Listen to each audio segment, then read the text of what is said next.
Welcome back kaibigan, ito yung mainit na balita ko sa inyo. Gilas Pilipinas, kakayanin po ang Georgia dahil tinambakan lang pala ito ng Italy. Handler ni JJ Mandakit nagsalita na gustong paglaruin si JJ sa Gilas Men's National Team. Simulan po natin dito. Nalalapit na po ang laban ng Gilas sa OQT. At ang focus ng topic natin ngayon ay yung isa sa mga kakalaban natin doon na bansang Georgia.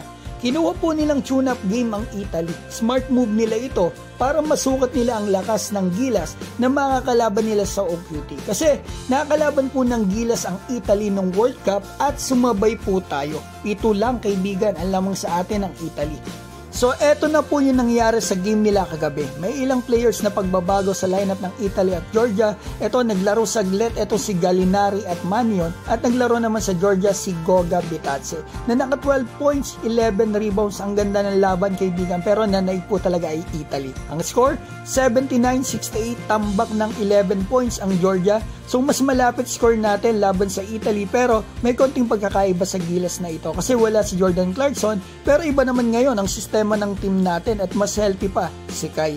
Pero ito lang sa ngayon ang pwede nating pagbasehan kung kaya nga ba talaga ng Gilas ng Georgia, kulyamado nga ba tayo o dehado. Base sa mga numero, feeling ko kaya natin tong bansang Georgia. At ngayong naka-tune up na nila ang Italy, alam na din nila na may kalalagyan talaga sila sa Gilas Pilipinas. At maganda yung tune up na kinuha po ng Gilas. Turkey versus Gilas sa June 27. Kasi magkasunod po sa ranking ng FIBA yung Turkey at Georgia. So matatansya po ng Gilas ang Georgia sa laban na ito. Ngayon, pag-usapan naman natin ito, JJ Mandakit sa Men's Gilas Pilipinas o dito sa Gilas Seniors. Alam naman natin na napili po si JJ sa Team USA U17 para sa World Cup at madami po ang nagtatanong ngayon kung pwede pa ba yan sa Gilas Pilipinas o gusto ba niyang irepresenta ang bansa natin. Una sa lahat mga kaibigan, eligible po si JJ Mandakit para sa Gilas bilang local player. Dahil nakakuha po ito ng Philippine passport before mag-16. Na-inform po kasi sila ni Coach Josh Reyes noon kaya sila nakakuha. Hindi lang nakuha ngayon ng Batang Gilas dahil may sumabit sa pangalan ni JJ dito sa FIBA. Kasi mga kaibigan, isa siya sa player ng Team USA na nakapagpa-qualify dito nung U16 si JJ.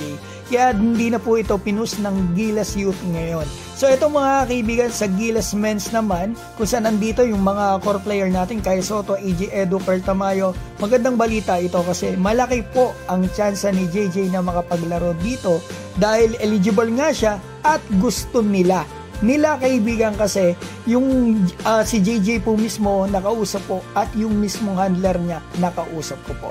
Si JJ nung na-interview ko siya last year mga kaibigan dito sa aking channel, ito sinabi niya sa akin yung willingness niya, yung kagustuhan niya na i-representa ang bansa natin. At ito, nag-reply po sa akin yung mismong handler po ni JJ Mandakit. Ito po yung message ko sa kanya.